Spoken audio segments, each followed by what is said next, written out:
Welcome back to my channel friends. நம்ம இன்னைக்கு fearless martial spirit அனிமோட 30வது எபிசோட பற்றி பார்க்க போகிறோம். எபிசோடோடைய ஸ்டார்டிங்கில் ஃபேங் நீங்கள் தான் ஜெயிச்சிங்கன்னு அனௌன்ஸ் பண்ணிட்டானுங்க.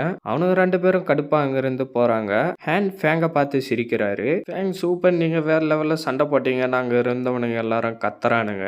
திடீர்னு ஃபேங்குக்கு என்னவோ ஆகி வாயில் கை வச்சுக்கிட்டு கீழே குனிஞ்சிடறான். ஹேனு என்னடா ஆயிடுச்சு ஃபேங்குன்னு கேட்குறாரு. அங்கிள் என்ன ஒரு நிமிஷம் பார்த்துக்குங்கன்னு சொல்லிட்டு உக்காந்து கல்டிவேஷன் பண்ண ஸ்டார்ட் பண்றான். இத பார்த்தா ஃபேங் இந்த போட்டியில ஈஸியா ஜெயிச்சமே தெரியலன்னு அவன் சொல்றான். ஆமாண்டா, நான் அவனுங்க எல்லாரும் சொல்லிட்டு பேசிக்கிட்டு இருக்கானுங்க.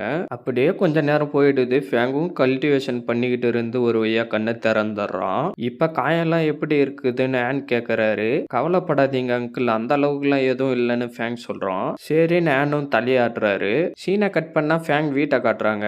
ஃபேங் வீட்டுக்குள்ளார நின்னுகிட்டு அவனுடைய பேக்ல இருந்து எதையோ எடுத்து முன்னாடி வைக்கிறான். டீச்சர், இந்த ஃபேங் ஏற்கனவே அவுட் செக்ட் போட்டியோட டாப் 5ல வந்துட்டேன். எனக்கு இன்னும் கொஞ்சம் டைம் கொடுங்க. நான் கண்டிப்பா இன்னர் செக்டுக்குள்ளார போயிட்டு அவங்கள பழி வாங்குவேன்னு ஃபேங் சொல்லிக்கிட்டு இருக்கான். யாரோ கதவு திறக்கிற சவுண்டு கேட்டு ஃபேங் யாருன்னு திரும்பி பார்க்கறான். பார்த்தா அங்கிள் லீ வராரு. அங்கிள் லீ, நீங்களான்னு கத்துறான். ஃபேங் எப்பரா இருக்க, உன்னை பார்த்து ரொம்ப நாள் ஆயிடுச்சு. அங்கிள் லீ, நான் உங்களை ரொம்ப மிஸ் பண்ணேன்னு ஃபேங் சொல்றான். லீ திரும்பி அதை பார்த்துட்டு மாஸ்டர் சரியான ஆளை தான் தேர்ந்தெடுத்து இருக்கிறாருன்னு லீ சொல்றான். 2 பேரும் நின்னுக்கிட்டு இருக்கானுங்க.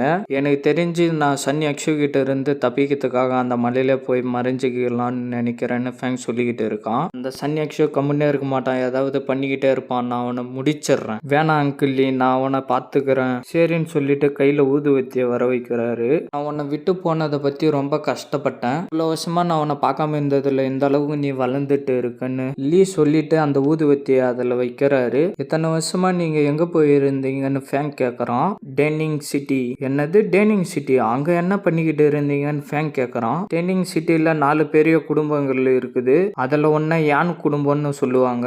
எந்த குடும்பம்? அது டீச்சர் தான் இருக்க முடியுமான்னு ஃபேங் கேட்கறான். ஆமா மாஸ்டர் யான் குடும்பத்தை சேர்ந்தவர் தான், ஆனா யான் ஃபேமிலியில இருந்து வந்தவர் இல்ல. அவரை புறக்கணிச்சிட்டாங்கன்னு லீ சொல்றான். புறக்கணிச்சிட்டாங்களான்னு ஃபேங் கேட்கறான். நான் இதை பத்தி உன்கிட்ட சொல்லக்கூடாது, ஆனா இந்த விஷயத்துல நீயும் தலையிட்டு இருக்கிறதுனால நான் உனக்கு தெளிவா சொல்றேன். மாஸ்டரோடைய அம்மா யான் ஃபேமிலியில பணிப்பெண்ணா வேலை செஞ்சுக்கிட்டு இருந்தாங்க. அவங்க அம்மாவை அப்புறமா வீட்டை விட்டு அனுப்பிட்டாங்க. மாஸ்டர் 10 வயசா இருக்கிறப்பவே அவங்க அம்மா இறந்தும் போயிட்டாங்க. அதுக்கப்புறமா தான் மாஸ்டர் இந்த செக்டர்ல சேர்ந்து ரொம்ப ஃபேமஸ் ஆயிட்டாரு. யான் ஃபேமிலியை சேர்ந்தவங்களுக்கு குழந்தை இல்லை, அதனால மாஸ்டரை திருப்பி கூட்டிட்டு வர சொன்னாங்க. ஆனா மாஸ்டர் அங்க போவே இல்லை. அதனால அவர் பல பிரச்சனையை சந்திக்க வேண்டியதா இருந்துச்சு லீ சொல்லிக்கிட்டு இருக்கிறாரு. அதுக்கப்புறம் டீச்சருக்கு என்ன நடந்துச்சுன்னு ஃபேங் கேட்கறான். அவருக்கு என்ன நடந்துச்சுன்றத டார்னிங் சிட்டியை சேர்ந்தவங்க விசாரிச்சுக்கிட்டு இருந்தாங்க.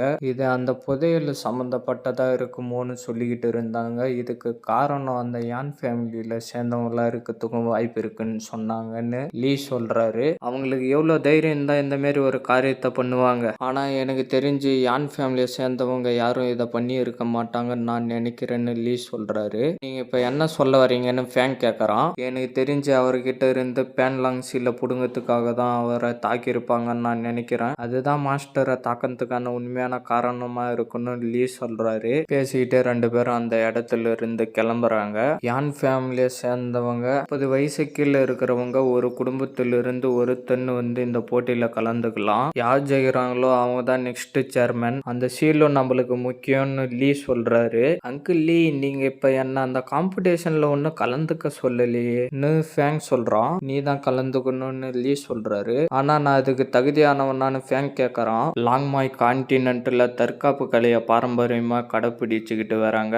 அப்பா கிட்ட இருந்து மகன் கிட்ட, டீச்சர் கிட்ட இருந்து ஸ்டூடெண்ட் கிட்டன்னு பாரம்பரியமா அதை கடைபிடிச்சுக்கிட்டு வராங்க. யான் ஃபேமிலியை சேர்ந்தவங்க நீங்க இந்த போட்டியில கலந்துக்கிறதுக்கு விரும்பலனாலும் மற்ற குடும்பத்தை சேர்ந்தவங்க அவங்கள ஒத்துக்க சொல்லி ஃபோர்ஸ் பண்ணுவாங்கன்னு அங்கிள் லீ சொல்றாரு. அங்க இருக்கிற மக்கள் யான் குடும்பத்தை குழப்பி சம்மதிக்க வச்சுட்டாங்கன்னா நான் ரொம்ப சந்தோஷப்படுவேன். அது மட்டும் இல்லாம அவங்க எனக்கு சப்போர்ட் பண்ணாங்கன்னா நான் ரொம்ப சந்தோஷப்படுவேன்னு ஃபேங் சொல்றான். ஃபேங், இங்க நடக்கிற பிரச்சனை பத்தி யாருக்கிட்டையும் பேசாத. யான் குடும்பத்துல நடக்க போற போட்டிக்கு இன்னும் டைம் இருக்கு. நீ அதுக்குள்ளார உன்னோடைய ஸ்ட்ரென்த் அதிகரிச்சு டிவைன் கேட் ரிலிமுகாச்சு வரணும். நான் திருப்பி வரப்போ உன்னோடைய பவர் எந்த அளவுக்கு இன்க்ரீஸ் ஆகிருக்குன்னு நான் பாக்குறேன்னு அங்கிள் லீ சொல்றாரு. டிவைன் கேட்டான்னு ஃபேங் சொல்றான். ஆமா, நீ டிவைன் கேட் ரிலிமோ கூட தொட முடியலன்னா நீ யான் ஃபேமிலி காம்படிஷன்ல கண்டிப்பா தோத்துருவ. உன்னால எதுவும் பண்ண முடியாதுன்னு அங்கிள் லீ லீ சொல்றாரு. எனக்கு புரிஞ்சதுன்னு ஃபேங் சொல்றான். ஓகே நான் போயிட்டு வரேன்னு சொல்லிட்டு அங்கிள் லீ அங்கிருந்து கிளம்பிடுறாரு. சீனை கட் பண்ணா 3 பேரும் மெயின் ஹால்ல நின்னுகிட்டு இருக்காங்க.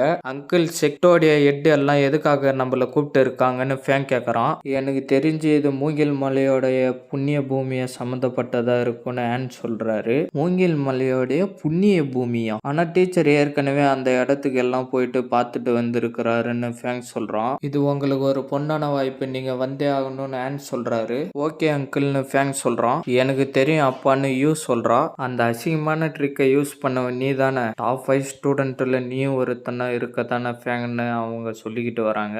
என்ன சொன்னன்னு யூ திரும்பி கடுப்பா கத்தரா. 6th லெவல் ஸ்கை கேட் ரிலிம்ல தான் இருக்கீங்களா? நீங்க ரொம்ப வீக்கா இருக்கீங்க நான் சொல்றான். யார் நீங்கன்னு ஃபேங் கேக்குறான். நான் கின் மௌலின்னு சொல்லிட்டு அவனுடைய பவரை வெளிக்கொண்டு வரான். சீனியர் கிட்ட எதனா கேட்கணுமா?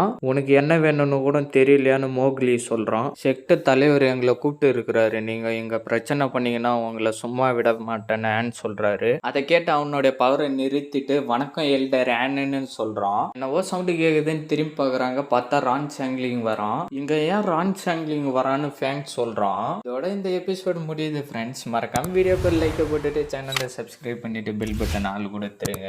நான் உங்களை அடுத்த எபிசோட்ல மீட் பண்றேன். See you guys.